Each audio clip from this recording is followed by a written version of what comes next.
صباح الخير، صباح الفل، صباح الهنا، صباح السعادة، صباح كل حاجة حلوة على عيونكم. أنا شيماء أغا، دي قناتي. أهلا وسهلا بكل جديد شرفني في القناة. يلا بينا بقى كده نطلع نروح السوق. بس قبل ما نطلع نروح السوق عايزاكي تحطي لي لايك وتشتركي في القناة وتفعلي زر الجرس وتسيبيه تعليق حلو كده زيك، وتصلي على النبي عليه افضل الصلاة والسلام. عليك يا حبيبي يا رسول الله. انا لبست وقلت هنا اطلع ايه السوق كده نشوف الاسعار ايه، واجيب شوية حاجات ناقصني. وكانت بصراحة الاسعار صدمة كالعادة، يعني كل يوم في ازدياد فظيع فظيع فظيع. اسعار الخضار يعني هي اللي ايه ثابته شويه، لكن طبعا اسعار الفراخ واللحوم والحاجات ديت لا، في العالي في العالي في العالي. والبيض والحاجات دي عاليه جدا. يلا بينا بصوا نشوف بقى، انا عجبنا ايه جبت هنا والاسعار عامله الطماطم ايه. دي، بس هي مش بلح، هي الطماطم اللي هي المدوره ديت. جبت الكيلو وربع ب10، غاليه قوي عندنا بصراحه. وجبت هنا برضو الخيار الكيلو وربع ب10. تمام. بس ما لقيتش اصغر من كده. وجبت هنا الموز ال 2 كيلو ب25، بس هو حلو ما شاء الله. ماشي.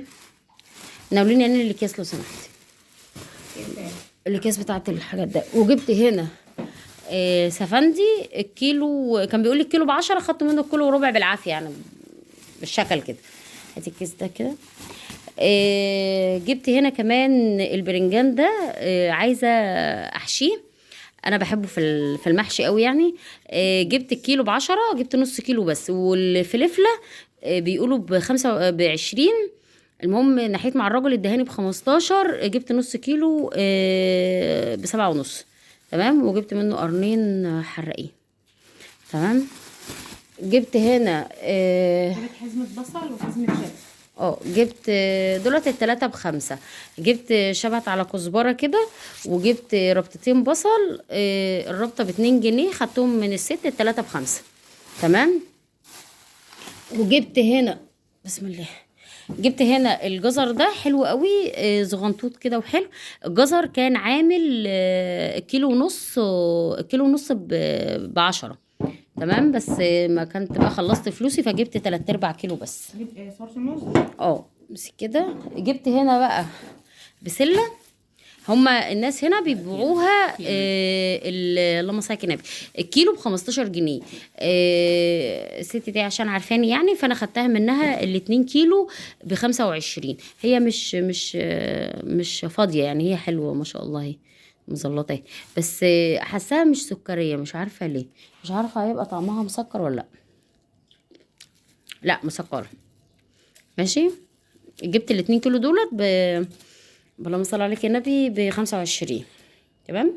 ده اللي انا جبته النهارده يعني. انا اصلا عندي فلفل الوان في الفريزر في التلاجة، وعندي ما كانش عندي خيار ولا طماطم، قلت اجيبهم، وما كانش عندي فلفله برضو. فجبت الحاجات الناقصه كده.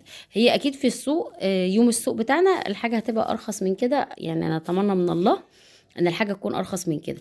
بس النهارده بقى احنا في نص الاسبوع، وكانت الحاجات دي انا محتاجاها فطلعت جبتها.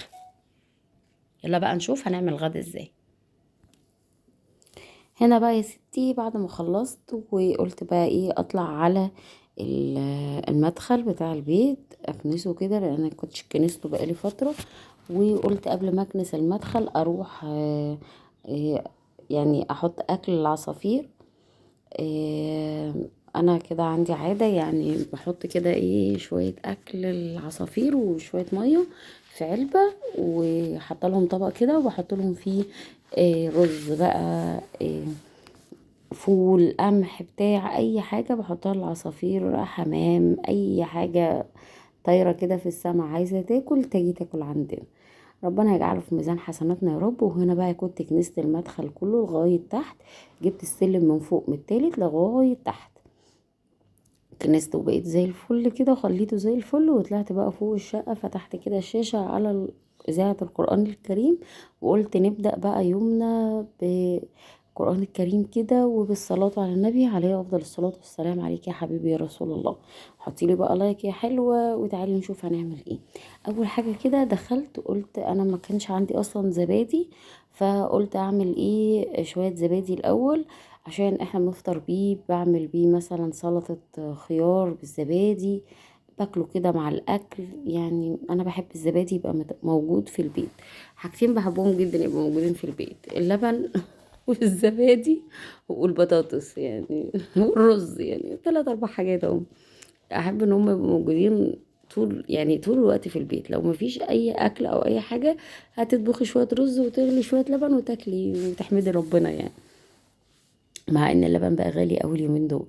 هنا خلاص جبت هنا اللبن غليته طبعا، وكنت سايباه يدفى، وحطيت طبعا زي ما انتم شايفين عليه معلقه عسل، عليه علبه زبادي جهينة او مراعي، اي زبادي يعني عندك اللي هي الخميره، وعليه معلقه لبن بودر. وقلبت كل ده مع بعضه، وضربته كده بالهاند بلندر ضربتين كده، على اساس ان انا اتاكد ان كل الزبادي داب، والزبادي داب واللبن والايه والعسل وكده. ما بحط معلقه العسل ما بيبقاش محبب ولا حاجه، بيبقى الزبادي حلو جدا، ما فيهوش الحبيبات ديت ولا اي حاجه. بيبقى معاكي معلقه الزبادي كده ناعمه زي ما بيقولوا. هنا زي ما انتم شايفين كده ضربته بس كويس جدا ضربتين كده بالهاند بلندر، او انتي بقى عندك المضرب اليدوي ده اضربي بيه كده ضربتين 3، تأكدي بس ان الخليط مفهوش حبيبات ولا حاجة، وخلاص ناعم معاكي. وبعد كده عبيه في الكوبايات. انا كنت معايراه بس طلعوا 7 كوبايات بس، مش عارفة ليه، بالرغم ان انا كنت معايرة 8. جايز انا اتلخبطت في العدد ولا حاجه، اعمل لي 7 كوبايات. حلاوه المكنه بتاعه اعوذ بالله من الشيطان الرجيم.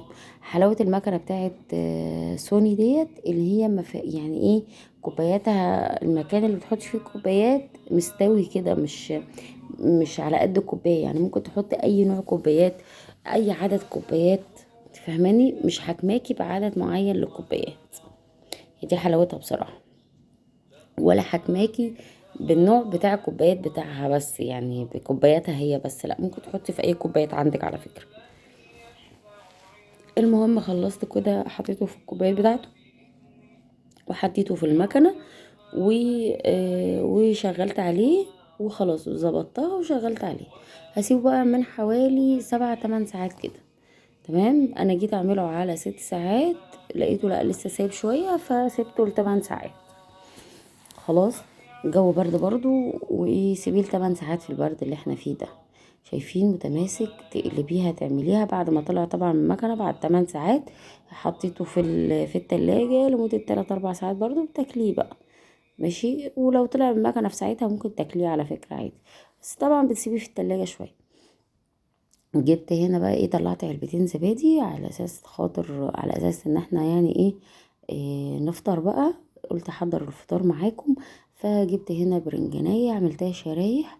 انا بحب البرنجان بالطريقة ديت، ويعني ايه بقى وجبة اساسية عندي على الفطار. لا اعمله على الفطار غدا، بعمل برنجان باستمرار يعني. لا اعمله إيه بالطريقة دي، لا اعمله مشوي، اي حاجة من الاتنين. والطريقة دي على فكرة صحية برضو، ما بتاخدش زيت كتير. يعني شايفين حوالي يعني ايه معلقة نص او معلقة يا دوبك، حطيتها في الطاسة. ماشي. اعمليه بس في طاسة ما يلزقش فيها. حلو. ومعلقة واحدة زيت، وبنزل عليها البرنجان، وبسيبه بقى بغطيه كده وبسيبه. اول ما يتحمر من الوش ده، ارجع اقلبه على الوش التاني وخلاص. وبيطلع معايا شوية برنجان زي العسل على فكرة. صلى على النبي عليه افضل الصلاة والسلام. عليك يا حبيبي يا رسول الله. هنا خلاص كده رصيت البرنجان بتاعنا، وهغطي عليه بقى على نار عالية كده شوية، يعني وسط مش عالية قوي، وهركنه.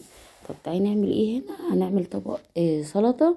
هقطع بس شوية خيار وطماطماية، ونعمل طبق سلطة كده على شكل وردة حلوة قوي. بصي حاولي تفنني كده لما تيجي تعملي الفطار، بالذات لو يوم جمعة ولا حاجة. ده بالنسبه لي كان يوم الجمعه.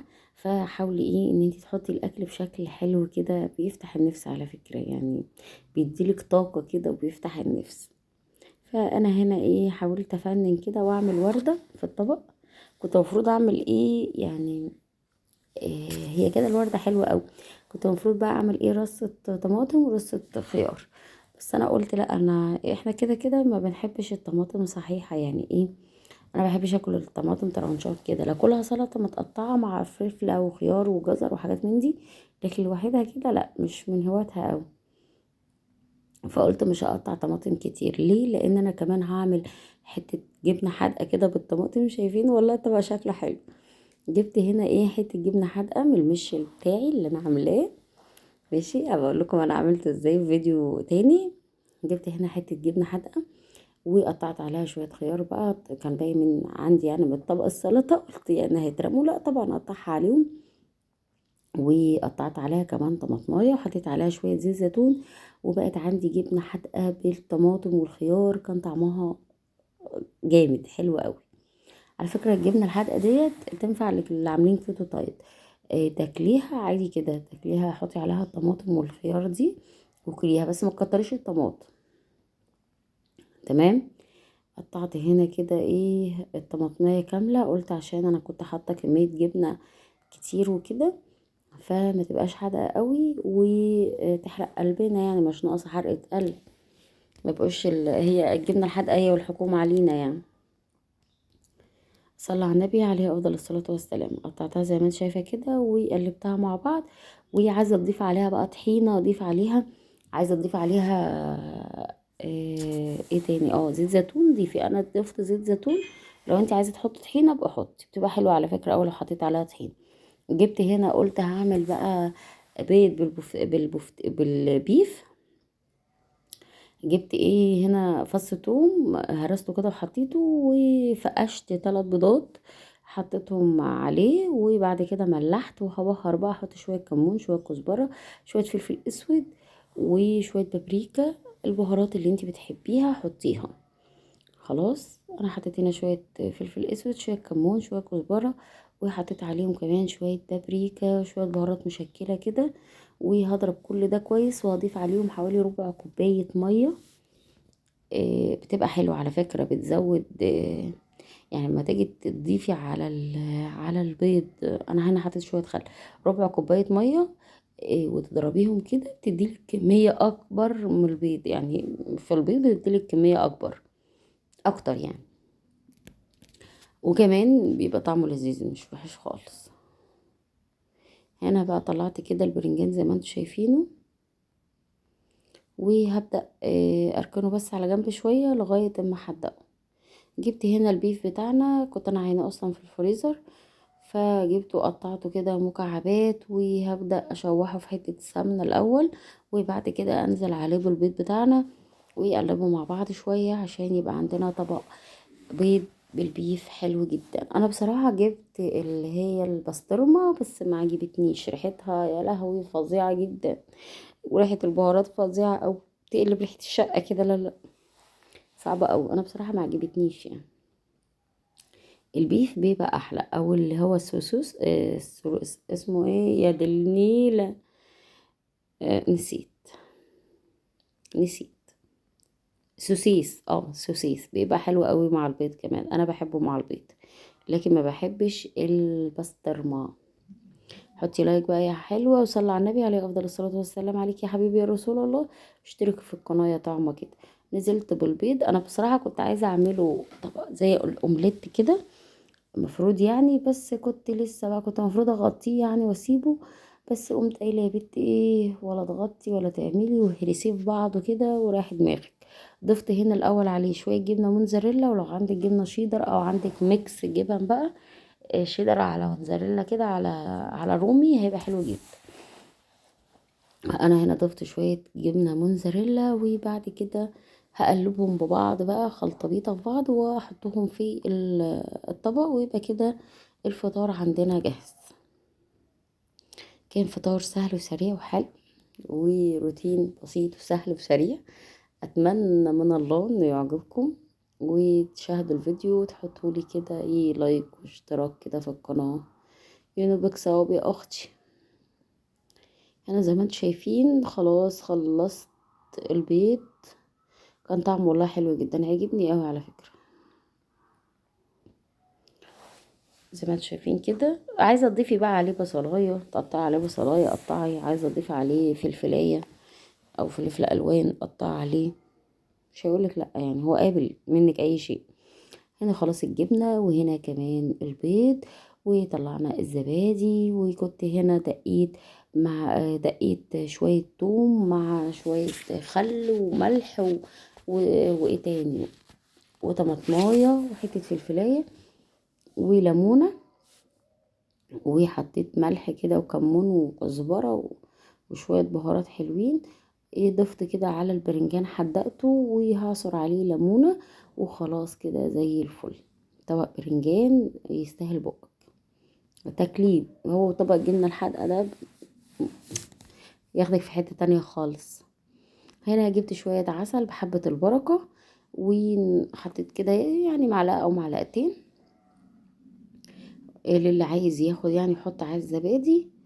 وهنا الزبادي معانا، وادي السلطة، وادي اكلنا النهاردة. فطرنا حلو وسهل ولذيذ ولطيف وطعمه حلو جدا. جربيه ان شاء الله باذن الله يعجبك. شوفي طبق السلطة عجبني اوي، طبق الخيار بالطماطم ده عجبني اوي، البيض بالبفتيك بالبيف حلو جدا، والبرنجان ده حلو اوي صحي جدا على فكرة، ما بياخدش اي حاجة. معلقة زيت زيتون اعمليه، ولو عندك القلاية الكهربائية بقى اعملي فيها. لو عايزة تشويه على الفرن على البوتاجاز اشويه براحتك يعني. يلا اقول لكم في رعاية الله وحفظه، باي باي، مع السلامة.